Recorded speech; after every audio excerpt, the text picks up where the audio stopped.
said the Odiama age they would allow AG to do it. But no, because of the expectations of the Ghanaian people, no, oral became a topical issue. Are there some timelines from Ampenyisha said by this time the AG we should begin to see prosecutions? Oh, I say agent is in the minimum. Agent is na on 200 mom. And to begin to say, agent a breath, now or your nephew. Say, when I lawyer, Moka said, there's no statute of limitation. Yes. And I'm a work. Yes. I found them since here.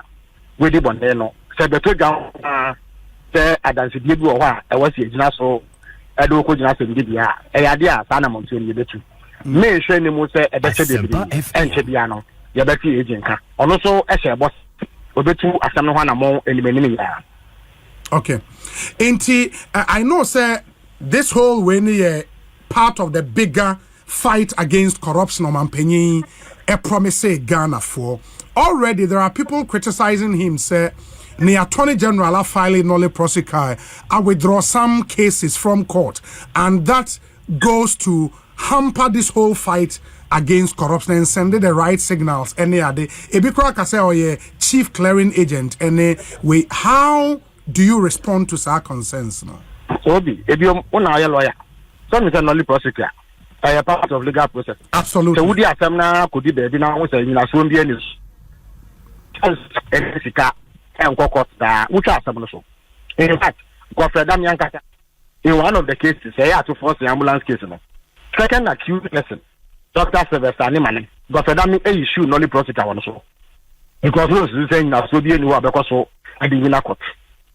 If you who said MPP for or Maternity General DC Jumano, I say, try to hold a cassette, Nolly Prosecutor, Yarding for food. That doesn't mean no. Yeah, NDC for me a GD pa. Sasa and some do na agent do call court no name na so. Na mom no eye amanyosemu mfasope include na so yes ade. Asempa FK. Na me ma won fato ho a. Obi. Yeah then yes no man we mo ni agitu mu say. Attorney General etume de eye Dr. Ofuswampofo no ye chairman of NDC court because ono na FCA say Oro Ofuswampofo akoye meeting bi afa eye basabasa ya MPP for ye di tia NDC for ya so west ogon mewa ye nim say ayo so west ogon no eye MPP to trafo bi me from state sponsored terrorists and MPP for share on mask e de omo call ayo so west ogon e ko tutuo e bo NDC for e binu me pra e beto me ne omo enya yaresa tani pay omo wo ho ya informa nkokot eye a short committee and our commission as an crime. At last year, year Jumano. Bo Emrantia bidding, Omayan ya, it's Yamra, it's your form of court, and from Famra Council, and from Court. Attorney General, and from one court. Nemo and this chairman. Attorney General knows yes, Wakoya meeting to respond to attacks about any technology, yet no could not court.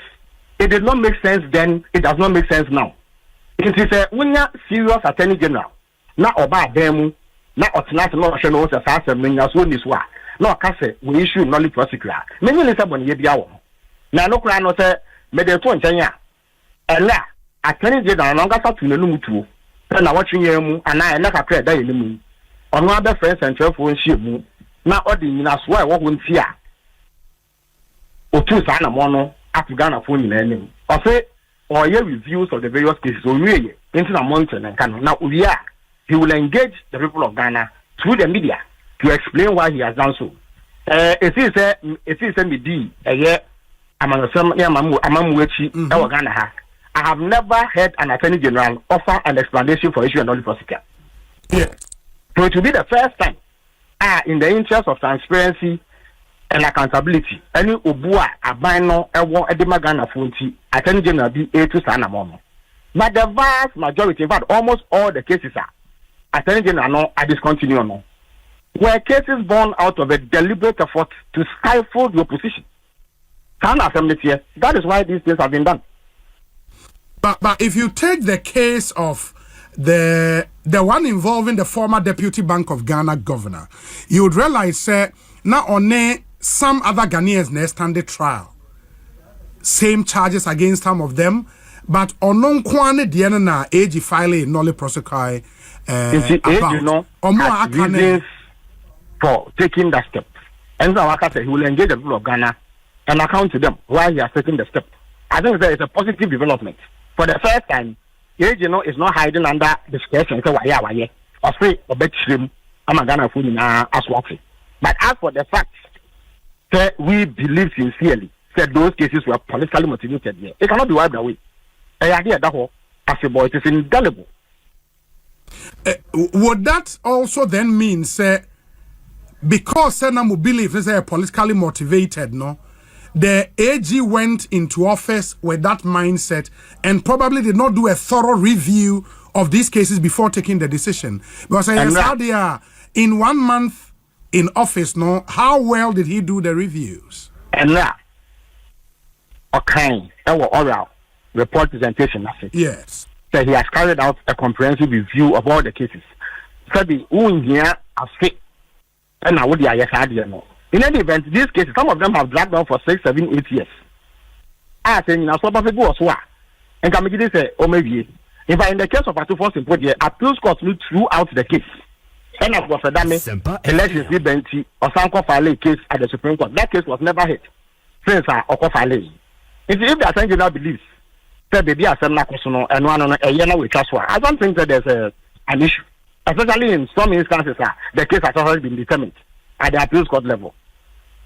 And Ramene, former defense minister Dean Komo, and he makes the point, say, because of this action of the AG, the AG now will lack moral authority to go after political opponents. How do you react to that? First of all, Dominic Mitchell, moral authority, and he doesn't confer moral authority on anybody. Number two, the fact that nolly prosecutor has been issued in one case does not mean say with the bonnie I see they won't Asempa FM. Say Gofredame or issue nolly prosecutor for Dr. Sylvester Manano. He kept on prosecuting others. Yes. It is the case of Niti will say because Gofredame issue nolly prosecutor back he didn't have the moral authority to prosecute others and now his position is untenable.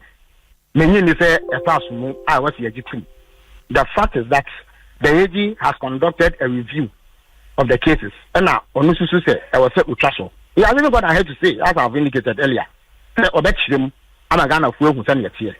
Into where no entry may yet be a MP before Adansi the soldier say, Omedi Bonia, as you do court, send almost the apple for court, no, able to make Daniel Kohita. Would you compare this to what happened under Nana Duema and Nana Dunya, the tag as clearing agent? Are they the same, or is this even worse? MPP clearing agent tag a better than another so no. When they say it's rankled, and how mu pa so they are desperate. Say on the Biafra president mama. But Ghana for a woman mu nyina say Nana Akufo Addo de na on page ye post ni nipa ye bone. There is not a single MPP person Akufo Addo in the court. He has no record like that. President Mama, our record. Asempa FM. President, Abdi Kano. Say or the NDC for could not. Obi, and yet President Mama, and our point will be our national service. A better just say, Drew, the project that said, Yakoson, or don't put Nakota now. And yet President Mama, yes, yeah. Kadian on my Pilaku for me. And yet President Mama, and what the Abu Dhabi court. Obi, yes, Nana Kufa to me, yes, I didn't. It's that desperate effort to deflect clearing agent tag better than Nana Kufa so because he refused to sanction or punish any form of wrongdoing under the MPP law. And yet, even a mechanic, I was worse of one, as I'm sure. There is a commission of inquiry on Angasa, say, Omunia Shishimunfa, I was worse of one, fencing, Basbatayano. This commission pointed fingers at MPP operatives. Akufo-Addo refused to prosecute them. This is the past mobile. And Sana, the best Ashanti, he had declared Zilapa innocent. He did that in respect of almost every case under him. And nothing Ghana for 2 years. It is a Attorney General Bibana of the case case na kunko wa in na so papa bi enim na okasi ye fi wa Many say about it. In fact, Nana Akufo-Addo. Abra na owo omampeni fufuo abemuno.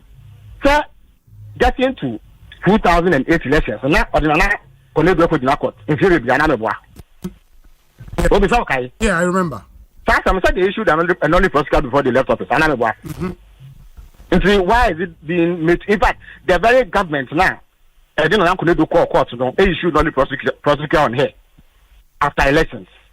But don't you think that we're not raising eyebrows because of the sheer numbers? I mean, no, but I'm not saying a see that say so many knowledge prosecutors. It only means that so many political opponents were persecuted. That is all. Because many of the cases, they had no basis. As it was in case saying, it had absolutely no basis. Why? Yeah, the prosecution witness or a box on the very first day. Prosecution and Gafadi almost start witness by Nipana signed it, said the very accusation now, Modibo Nipano, and yet you carried on with the trial. And it's like appeals court, a bogu, and who will the appeals court judgment? Now you see it. It's the other thing I was saying, your course will say Adaji any to consider the case simply because it's been taken to court. You see, a attorney general, or a public official, or accountable to the people of Ghana. Yes. Only who can say or best say you see can Adaji, say Odobia Koko, say Wabra only in a swore. He doesn't have the right to do that. Discretionary demand, no. It must be exercised responsibly. So the constitution can. If you don't exercise that right, and discretion properly. Now another attorney general not be review. That's what I said. Make sure some this one. Meaning is at the Bonia. There was a Yakano senior MP before Professor Mokana. Okay, Felix, my share two other stories near face. Number one, President Mahama inaugurated 120-day social contract task force. No cresa me pacho. No credo. You really be yes ma be dey say bi ntam. Na me pacho omo be adwuma ben. O say wonim say wo share this manifesto no a. The very first few pages now no. Ya di bi a friend 120-day social contract by. How my penny mama e kan say ya to abama na na editan ya ye aha ene eduru no 120 days no. And ye bi wo ho a obeye. Our promises, no, they cut across various sectors. It be a financial economy, it be a social sector, it be education, it be a health, and the care. Into it do apply as such, 821 among it. For instance, constitution review, no, it is in a 120-day promise. Into Yate Basun Kwa, Omo Yamu Masam no Kasi. On my penny mama, I promise say national economic dialogue. A 120-day promises, no. Yate Ekwa, Omo Yamu. Senyame ya adomwa seribia ko ya enta se busumi wonko na wiye no na ya decide to media no assessment osan ese bo se obey national education dialogue and also the ko wo ha omo ye hu eduma se me no kase ene nyema ba ko mi bi okaka ho but many of the promises fall within certain sectors eti eyasa sectors no omo ministers and o mampeni no akoma bom and o de Dr. Valerie Soya presidential advisor on governmental affairs. After no say, monitor the implementation of those 120-day commitments to the people of Ghana. It's some about the top Juma no. Oh, okay. But you don't think, sir, because most of the people here are ministers of state, some of them cabinet ministers, cabinet meetings, that tracking of the promises, can be done at the ministerial level. Do we need another task force? That's what we said. There will be cabinet committees. Yes. Cabinet committee. I'm to say the money at the mark. Nipa hold was a bit to me. I know for a couple of abum. Into a cabinet spending. Cabinet meets once in a while. In between the meetings, the work must go on. Yes. I don't think say the existence of cabinet or the lack of it affects any other options you can explore to implement your policies. Yeah, I asked that question because there have been concerns raised. It seems it's been one committee too many. Ministers for maybe president for maybe. You've heard that when you have feedback, no? Of course, you monitor a man for some kind. What share a minimum 1 year na na akufo do MPP bebu ya se nipa bi eni amanyofo mu awehyiemu a se ebi abose bi o ma hye no o medi so a o mudika but on ampani ma amade wa bi ata se bose bi a wa hye do bedi so abra ye bond so ano ye specific commitment se ye dey ABCD. I don't see how me ka se me national education dialogue na me say me be plan dialogue na eno to me be asema na ye obi say ni papa ko phone to me enko na so plan dialogue ana me boa yes wo program kakra ya wo ye say wo producers be me no me nsa ana wo bo ho chedom ana me boa nti how much more a whole national event Asempa FM president ka say me national economic dialogue you need people to plan the dialogue so the idea be no nipa beba and someone be kind of holding you somebody must plan it na me boa yeah it is a me say ekuo kakra bi so omonya ho adwuma na me mom 2 weeks say omo fa plan them ya me need somebody bia wo you see criticism no it must be reasonable, it must be grounded. I don't see how you can criticize someone for fulfilling his manifesto promises. Me je ho am ntiase nipa na se obo o this one was say money in the so if I say oh this one I just don't get it obi. Yeah, I get your point. The other thing will be statement Awawushiu some few minutes ago on US aid and the fact there was a finance minister share na oplaki sa loophole abano. The president seems very concerned, no? And okwepa what's it afibiano see a budget there were 3 sources. There were tax revenue a year at 2 minimum na yes. There were non-tax revenue. Never say good musica, oil musica, any other sources of revenue. And the last one, your grants. And you sika, I'm an phobi, and then you may I am the better and say, young fan kind of budget to me. If in the budgetary cycle, no, like Sasicano, yeah, share any musa babanchi, I come on near ye. It's a bar near the aye. Now, what shall you say that?